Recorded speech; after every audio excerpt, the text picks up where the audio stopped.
Hello, good morning. Uh, Welcome back to a new video class. In this video class, I am going to explain translation in eukaryotes. So, നമ്മൾ ഇന്ന് പറയുന്നത് eukaryotic ഓർഗാനിസത്തിലെ protein synthesis അഥവാ translation ആണ്. So here, eukaryotic translation is divided into four major stages. That is initiation, elongation, termination and recycling stage. So നമ്മൾ ഇന്ന് പറയാൻ പോകുന്നത് ഈ 4 സ്റ്റേജ് ആണ്. യൂക്കാരിയോട്ടിലെ പ്രോട്ടീൻ സിന്തസിനെ നമ്മൾ 4 സ്റ്റേജസ് ആക്കി മാറ്റിയിട്ടുണ്ട്. അതിന്റെ പേരാണ് ഇനിഷിയേഷൻ, elongation, termination and recycling stage or recycling phase. അപ്പൊ നമ്മൾ ആദ്യം പറയുമ്പോൾ നമ്മൾ മനസ്സിലാക്കേണ്ട കാര്യം യൂക്കാരിയോട്ടിൽ ട്രാൻസ്ലേഷൻ നടക്കുന്നത് messenger RNA transcription post transcriptional modification കഴിഞ്ഞിട്ടാണ്. അഥവാ ക്യാപ്പിംഗ് 7-methyl ഗോനോസിനെ 5' എൻഡിൽ ഫിക്സ് ചെയ്യും. പോളി എ ടെയിൽ 3' എൻഡിൽ ഫിക്സ് ചെയ്യും. അതിനെ ടെയിലിംഗ് എന്ന് പറയും. 7-methyl ഗോനോസിനെ 5' വെച്ചാൽ അതിനെ ക്യാപ്പിംഗ് എന്ന് പറയും. പിന്നെ ഇൻട്രോൺസിനെല്ലാം കളഞ്ഞിട്ട് എക്സോൺസിനെ റീജോയിൻ ചെയ്യും. അതിനാണ് സ്പ്ലൈസിങ്. ഇതെല്ലാം കഴിഞ്ഞിട്ട് ഉള്ള mRNA ആണ് മെച്ചർ mRNA എന്ന് പറയാ. അത് ന്യൂക്ലിയസിന്റെ അകത്ത് നിന്ന് സൈറ്റോപ്ലാസത്തിൽ എത്തിയതിനു ശേഷമാണ് ഈ ട്രാൻസ്ലേഷൻ സ്റ്റാർട്ട് ചെയ്യുന്നത്. സോ ട്രാൻസ്ലേഷൻ നടക്കുന്ന ആദ്യത്തെ സ്റ്റെപ്പാണ് ഇനീഷിയേഷൻ. അപ്പൊ ഇനീഷിയേഷന് ഹെൽപ്പ് ചെയ്യാൻ ധാരാളം പ്രോട്ടീനുകൾ പ്രസന്റ് ആണ്. ആ പ്രോട്ടീനുകളാണ് നമ്മൾ ആദ്യം പറയുന്നത്. ഓക്കെ, അപ്പൊ ഇനീഷിയേഷന് ഹെൽപ്പ് ചെയ്യുന്ന പ്രോട്ടീൻ. ഇനീഷിയേഷനിൽ എങ്ങനെയാണ് പ്രോട്ടീൻ സിന്തസിസ് സ്റ്റാർട്ട് ചെയ്യാൻ? ഇപ്പൊ നമ്മൾ മനസ്സിലാക്കണം, യൂക്കാരിയോട്ടിൽ പ്രോട്ടീൻ സിന്തസിസിന് ഹെൽപ്പ് ചെയ്യുന്ന റൈബോസോം പ്രോകാരിയോട്ടിലെ പോലെയല്ല. അവിടുത്തെ റൈബോസോം 80S ടൈപ്പ് റൈബോസോം ആണ്. അതിന്റെ smaller sub unit 40S larger sub unit 60S ആണ്. പക്ഷേ പ്രോകാരിയോട്ട് പോലെ സ്മോളർ സബ് യൂണിറ്റ് എടുത്താലും അതിനും എന്തുണ്ട്? EPA സെന്ററിൽ P എന്ന് പറഞ്ഞ സൈറ്റ് ഉണ്ട്, വലത് ഭാഗത്ത് A എന്നുള്ള സൈറ്റ് ഉണ്ട്, ഇടത് ഭാഗത്ത് E എന്നുള്ള F6 സൈറ്റ് ഉണ്ട്. അതൊക്കെ സെയിം ആണ്. പക്ഷെ റൈബോസോം മാറി 40S ആയി. പ്രോകാരിയോട്ടിലെ സ്മോളർ 30S ആയിരുന്നു, യൂക്കാരിയോട്ടിലെ സ്മോളർ 40S ആണ്. പ്രോകാരിയോട്ടിലെ ലാർജർ 50S ആയിരുന്നു, ഇവിടുത്തെ ലാർജർ 60S ആണ്. ആ വ്യത്യാസം. അപ്പൊ ആദ്യം എന്താ സംഭവിക്കുക വെച്ചാല്, ഇനീഷിയേഷൻ യൂക്കാരിയോട്ടിൽ 2 തരത്തിലുണ്ട്.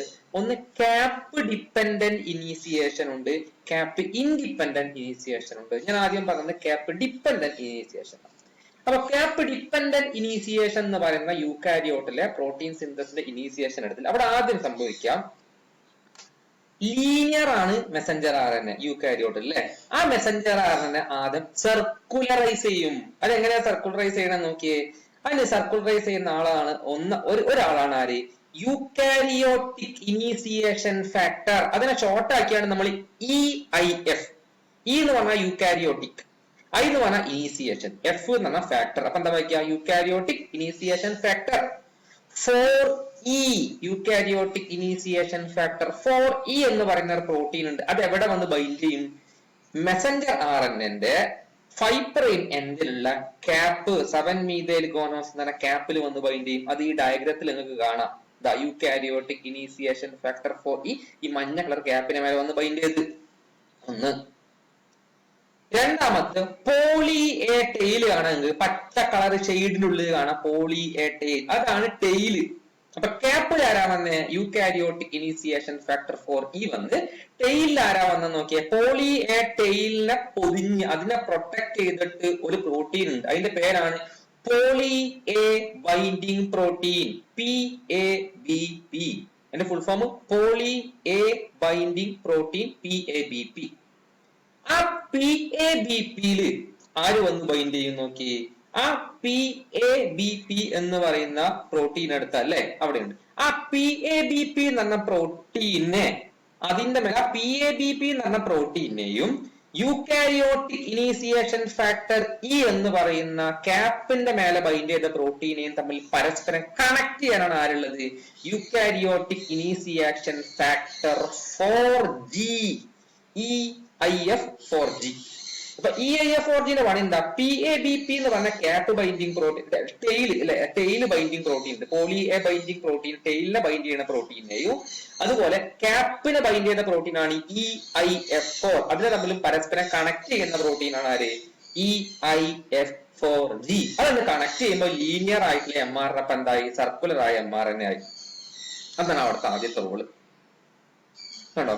അതാണ് സർക്കുലറൈസ് ചെയ്ത്, അതാണ് നമ്മൾ പറയാൻ പോകുന്നത്. ഓക്കെ, അപ്പൊ അത് സർക്കുലറൈസ് ചെയ്തു. ഇനി അവിടെ ഒരാളും കൂടി ഉണ്ട്, eukaryotic initiation factor 4A. Eukaryotic initiation factor 4A അതെന്തിനാ വെച്ചാല് ഈ കോംപ്ലക്സ് ഉണ്ടല്ലോ, ഈ 4A ഇതെല്ലാം കൂടി ചേർന്ന കോംപ്ലക്സിനാണ് നമ്മൾ എന്ത് വിളിക്കുന്നത്? ഇതിന്റെ മേലെ ഇവിടെയാണ് ആര് വന്ന് ബൈൻഡ് ചെയ്യുക? റൈബോസോമിന്റെ സ്മോളർ സബ് യൂണിറ്റ് ബൈൻഡ് ചെയ്യുക. അതിന്റെ മേലെ ഈ ഡയഗ്രത്തിന്റെ മേലെ കണ്ട 30S എന്ന് കൊടുത്ത് 33S കറക്റ്റ് വേണം, 33S കണ്ട റൈബോസോമിന്റെ സ്മോളർ സബ് യൂണിറ്റാ. അത് ഈ ക്യാപ്പിൽ വന്ന് ബൈൻഡ് ചെയ്യും. അതുകൊണ്ടാണ് ഇതിന് എന്ത് വിളിച്ചത്? Cap dependent initiation. അപ്പൊ ക്യാപ്പ് ഇപ്പൊ ലീനിയർ ആയിട്ടുള്ള മെസഞ്ചർ ആണ്, സർക്കുലർ ആയി. ആ സർക്കുലറായ ക്യാപ്പിന്റെ മേലെ ആര് വന്ന് ബൈൻഡ് ചെയ്ത്? റൈബോസോമിന്റെ സ്മോളർ സബ് യൂണിറ്റ് വന്ന് ബൈൻഡ് ചെയ്ത്. അങ്ങനെ ബൈൻഡ് ചെയ്താൽ പിന്നെ റൈബോസോമിന് എന്ത് ചെയ്യണം? ഈ RNA മേലെ കണ്ടോ, ഇവിടെ കണ്ടാൽ നമുക്ക് മനസ്സിലായി, കേസർ മൂവ് ചെയ്ത ഭാഗമാണ്. ഇവിടെ കണ്ടോ AUG സർക്കുലർ അടിക്കണത്. ആ AUG എന്നുള്ള ഭാഗമാണ് മെസഞ്ചർ RNA എന്ത് RNA initiation site, protein synthesis അവിടെ നിന്ന് സ്റ്റാർട്ട് ചെയ്യുള്ളൂ. അപ്പൊ AUGന്റെ ലെഫ്റ്റ് സൈഡിലുള്ള ഭാഗം അല്ലെ, AUGന്റെ ലെഫ്റ്റ് സൈഡിലുള്ള ഭാഗം ഏതാണ്? AUGന്റെ ബാക്കിലുള്ള ഭാഗം ഏതാ? അത് 5' ആണ് അല്ലെ, അതാണ് 5' അല്ലെ. ഈ ലെഫ്റ്റ് ഭാഗമാണ് 5', റൈറ്റ് ഭാഗം 3. അപ്പൊ AUGന്റെ അപ്സ്ട്രീം മുന്നേ അല്ലെ, അതിനെ വിളിക്കുക 5' UTR എന്നാണ്. പ്രൊക്കാരിയോട്ട് പഠിച്ച പോലെ എന്താ 5' റീജിയൻ ആണ് അൺട്രാൻസ്ലേറ്റഡ് റീജിയൻ. UTR എന്ന് പറഞ്ഞാൽ അൺട്രാൻസ്ലേറ്റഡ് റീജിയൻ. ആ ഭാഗം പ്രോട്ടീൻ ആയി മാറൂല. AUG മുതലുള്ള ഭാഗമാണ് പ്രോട്ടീൻ ആവുക. അപ്പൊ റൈബോസോം എന്താ ചെയ്യുക? ഈ ക്യാപ്പ് ബൈൻഡിങ് പ്രോട്ടീൻ ഈ ക്യാപ്പിൽ ഒന്ന് ബൈൻഡ് ചെയ്യും. എന്നിട്ട് അത് പതിയെ പതിയെ എങ്ങോട്ടേക്ക് മൂവ് ചെയ്യും? AUGന്റെ അടുത്തേക്ക് ഇങ്ങനെ മൂവ് ചെയ്യും. ഓക്കെ അല്ലെ. അപ്പൊ അത് എന്താ ചെയ്യണ? റൈബോസം സ്കാൻ ചെയ്യാണ്. എന്താ സ്കാൻ ചെയ്ത്? റൈബോസം ഇങ്ങനെ തെരഞ്ഞു പോവാണ്. എന്തിനാ തെരഞ്ഞു പോകണം? റൈബോസം ഇങ്ങനെ സ്കാൻ ചെയ്ത് പോകണം. എന്തിനാ സ്കാൻ ചെയ്ത് പോണേ? ഈ ത്രെഡിന്റെ മേലെ കൂടെ അങ്ങനെ പോവാണ്. ഈ റെഡ് കളറ് ക്യാപ്പ് ബൈൻഡിങ് പ്രോട്ടീന്റെ മേലെ വന്ന് ഈ റീജിയനിൽ വന്ന് ബൈൻഡ് ചെയ്ത റൈബോസം പതിയെ അങ്ങനെ കേസർ മൂവ് ചെയ്യുന്നുണ്ടോ? കേസർ മൂവ് ചെയ്യണത് അങ്ങനെ പോവാണ്. അത് സ്കാൻ ചെയ്യാണ്. ആരെ സ്കാൻ ചെയ്യാ? ഇനീസിയേഷൻ കൊണ്ടോണ സ്കാൻ ചെയ്യാം. അങ്ങനെ സ്കാൻ ചെയ്യുന്ന സമയത്ത് ചിലപ്പം ഈ സ്റ്റാൻഡ് ഈ ചിത്രത്തിൽ കാണിച്ച പോലെ ലീനിയർ ആയി നിൽക്കുക, ചിലപ്പോൾ മടങ്ങിക്കാണ്ട് ലൂപ്പൊക്കെ ആയി നിൽക്കും, പെയർ ചെയ്താണ്ട് ലൂപ്പ്. RNA സിംഗിൾ സ്റ്റാൻഡ് ആണെങ്കിൽ അവരെന്ത് ചെയ്യും? പരസ്പരം പെയർ ചെയ്താണ്ട് ലൂപ്പൊക്കെ ആയി നിൽക്കും. ലൂപ്പായി നിന്നാൽ റൈബോസോമിന് മെല്ലെ മൂവ് ചെയ്യാൻ കഴിയില്ല. കണ്ടോ, റൈബോസോമിന് മൂവ് ചെയ്യണമെങ്കിൽ സിംഗിൾ സ്റ്റാൻഡ് ആയി സ്മൂത്ത് ആയി നിൽക്കണം, അപ്പോഴേ മൂവ് ചെയ്യാൻ പറ്റുള്ളൂ. അപ്പൊ അതിന്റെ അടുത്ത് കെട്ടുകൾ പോലെ പല പല കെട്ടുകൾ അഥവാ ഈ ത്രെഡ് കെട്ടായി നിൽക്കുക അഥവാ പെയർ ആയിട്ട് ലൂപ്പൊക്കെ ആയി നിന്നാൽ റൈബോസോമിന് മൂവ് ചെയ്യാൻ പറ്റും. റൈബോസോം അവിടെ കുടുങ്ങും. അങ്ങനെ സംഭവിക്കുകയാണെങ്കിൽ, അങ്ങനെ RNA ലൂപ്പായി നിൽക്കുകയാണെങ്കിൽ ആ ലൂപ്പിനൊക്കെ ഇല്ലാതാക്കി അതിന്റെ പേരൊക്കെ പൊട്ടിച്ച് അതിനെ നീളത്തിലാക്കാൻ സഹായിക്കുന്ന ഒരു ഹെലിക്കേസ് എന്താ, ഹെലിക്കേസ് പോലെ കണ്ടാ, അതായത് ലൂപ്പിലുള്ള പെയറിങ്ങിനൊക്കെ പൊട്ടിച്ച് RNA നീളത്തിലാക്കാൻ സഹായിക്കുന്ന ഒരു പ്രോട്ടീനാണ് യൂകാരിയോട്ടിക് ഇനീസിയേഷൻ ഫാക്ടർ 4A എന്ന് പറഞ്ഞ ഇവിടെ കൊടുത്തത്. കണ്ടോ, ഓക്കെ, അതാണ് അതിന്റെ റോള്. ഇനി റൈബോസോമും ഈ പറഞ്ഞ eukaryotic initiation factor 4E, eukaryotic initiation factor 4A, eukaryotic initiation factor 4G കണ്ടോ, PABP, അതുപോലെ റൈബോസോം, ഇതിനെല്ലാത്തും കൂടി നമ്മൾ വിളിക്കുന്ന പേരാണിത് 43S അല്ലെങ്കിൽ 40S ഇനീസിയേഷൻ കോംപ്ലക്സ് എന്നാണ് പറയാം. ഓക്കെ, ഇനി ഈ 40S ഇനീസിയേഷൻ കോംപ്ലക്സ് എടുത്താൽ ഈ റൈബോസോമിന്റെ കൂടെ 3 ആളുണ്ട്. അത് ഏതൊക്കെ? റൈബോസോമിന്റെ കൂടെ വേറെ ആളുണ്ട്. യൂകാരിയോട്ടിക് ഇനീസിയേഷൻ ഫാക്ടർ 1 ഉണ്ട്, യൂകാരിയോട്ടിക് ഇനീസിയേഷൻ ഫാക്ടർ 1A ഉണ്ട്, യൂകാരിയോട്ടിക് ഇനീസിയേഷൻ ഫാക്ടർ 2 ഉണ്ട്, അതിന്റെ തന്നെ 2B എന്ന് പറഞ്ഞ സബ് യൂണിറ്റ് ഉണ്ട്, യൂകാരിയോട്ടിക് ഇനീസിയേഷൻ ഫാക്ടർ 3 ഉണ്ട്. അതിന്റെ റോൾ കൂടി നമുക്ക് പഠിക്കണം. അതെന്താ വെച്ചാൽ മനസ്സിലാക്കുക. അത് പ്രോകാരിയോട്ട് ഉള്ള പോലെ യൂകാരിയോട്ടിക് ഇനീസിയേഷൻ ഫാക്ടർ 1ന്റെ പണി എന്താ വെച്ചാൽ നോക്കാം. യൂകാരിയോട്ടിക് ഇനീസിയേഷൻ ഫാക്ടർ 1 കണ്ടോ, അതെന്താ വെച്ചാൽ മനസ്സിലാക്കാം. റൈബോസോമിന് RNA മേലെ കൂടെ അങ്ങനെ സ്കാൻ ചെയ്ത് പോകണ്ടേ? ആ സ്കാനിങ്ങിന് സഹായിക്കുന്ന ആളാണ് eukaryotic initiation factor 1. 2 eukaryotic initiation factor 1ന്റെ ഒരു പണിയാണ്. ഈ 2ന്റെ പണി എന്താ വെച്ചാൽ മനസ്സിലാക്കാം. യൂകാരിയോട്ടിക് ഇനീസിയേഷൻ ഫാക്ടർ 2 ആണ് പ്രോകാരിയോട്ട് ചെയ്ത പോലെ. അതാണ് പ്രോട്ടീൻ ഉണ്ടാക്കാൻ ആവശ്യമായ അമിനോ ആസിഡിനെ ക്യാരി ചെയ്യുന്ന TRNA അല്ലെ, അമിനോ അസൈൽ TRNA അല്ലെ. അമിനോ അസൈൽ TRNA എങ്ങോട്ടേക്ക്? റൈബോസോമിന്റെ പി സൈറ്റിലേക്ക് ആദ്യം കൊണ്ടുവരുന്നത് പി സൈറ്റിലേക്ക്, പിന്നെ ഒക്കെ എ സൈറ്റിലേക്ക്. പി സൈറ്റിക്കും എ സൈറ്റിക്കൊക്കെ അമിനോ അസൈൽ ടിആർഎൻഎ കൊണ്ടുവരുന്ന ആളാണ് ആര്? Eukaryotic initiation factor 2. അത് എന്ത് ഫോമിലാ കൊണ്ടുവരുന്നത്? അതിന് GTP എന്ന് പറയുന്ന എനർജി കിട്ടിയാലേ കൊണ്ടുള്ളൂ. അപ്പൊ eukaryotic initiation factor 2 in GTP form അല്ലെ bring amino acyl tRNA into the site of protein synthesis, that is ribosome, P site and A site ലേക്ക് കൊണ്ടുവരും. 40A സബ് യൂണിറ്റ് അല്ലെ. അങ്ങനെ അതാണ് 2ന്റെ ഫംഗ്ഷൻ. അപ്പൊ വണ്ണിന്റെ ഒരു ഫംഗ്ഷൻ ഞാൻ പറഞ്ഞു, റൈബോസോമിന്റെ സ്കാനിങ്ങിന് സഹായിക്കുകയാണ് എന്നല്ലേ, അതിന്റെ AUG കണ്ടുപിടിക്കാൻ വേണ്ടി സ്കാനിങ്ങിന് സഹായിക്കുന്നു. രണ്ടാമത്തെ ഇനീസിയേഷൻ യൂക്കാരിയോട്ടിക് ഇനീസിയേഷൻ ഫാക്ടർ 1ന്റെ രണ്ടാമത്തെ ഫംഗ്ഷൻ മനസ്സിലാക്കാം. അത് ആരെ സഹായിക്കും? IF2 eukaryotic initiation factor 2 GTP ഫോമിലാണ് ആരുമായി ബൈൻഡ് ചെയ്യുക? അമിനോ അസൈൽ ടിആർഎൻഎ ബൈൻഡ് ചെയ്തിട്ട് ആ അമിനോ അസൈൽ ടിആർഎൻഎ റൈബോസോമിന് കൊണ്ടേ കൊടുക്കുക. ആ ബൈൻഡിങ് കുറച്ചും കൂടി സ്റ്റിമുലേറ്റ് ചെയ്യാനും ആര് സഹായിക്കും? യൂക്കാരിയോട്ടിക് ഇനീസിയേഷൻ ഫാക്ടർ 1 സഹായിക്കും. ഓക്കെ അല്ലേ? മൂന്നാമത്തെ ഫംഗ്ഷൻ വെച്ചാൽ മനസ്സിലാക്കാം. റൈബോസോമിനെ ഇനീസിയേഷൻ കൊഡോൺ ആണ് AUG-നെ സെലക്ട് ചെയ്യാനും അല്ലെങ്കിൽ ഐഡന്റിഫൈ ചെയ്യാനും അത് സഹായിക്കും. അതിങ്ങനെ സ്കാൻ ചെയ്ത് പോകുമ്പോൾ കണ്ടുപിടിക്കാൻ AUG അതിനും സഹായിക്കും. നിങ്ങൾ മനസ്സിലാക്കണ്ട് എങ്ങനെയാണ് ഈ റൈബോസോം ഇനീസിയേഷൻ കൊഡോൺ കണ്ടെത്തുന്നത് അല്ലെ? അതെന്താ വെച്ചാൽ മനസ്സിലാക്കുക. ക്യാപ്പ് ഡിപെൻഡന്റ് ഇനീസിയേഷനിൽ മനസ്സിലാക്കേണ്ടത് അവിടെ എന്തുണ്ടെന്ന് അറിയാം.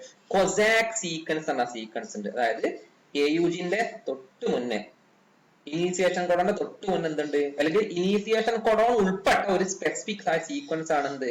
കൊസാക് സീക്വൻസ്. ആ കൊസാക് സീക്വൻസ് എന്ന് പറഞ്ഞ സീക്വൻസിന്റെ നടുക്ക് എന്ത് കാണാം? AUG കാണാം. ആ കൊസാക് സീക്വൻസിനെ തിരിച്ചറിഞ്ഞിട്ടാണ് റൈബോസോം എന്ത് ചെയ്യണത്?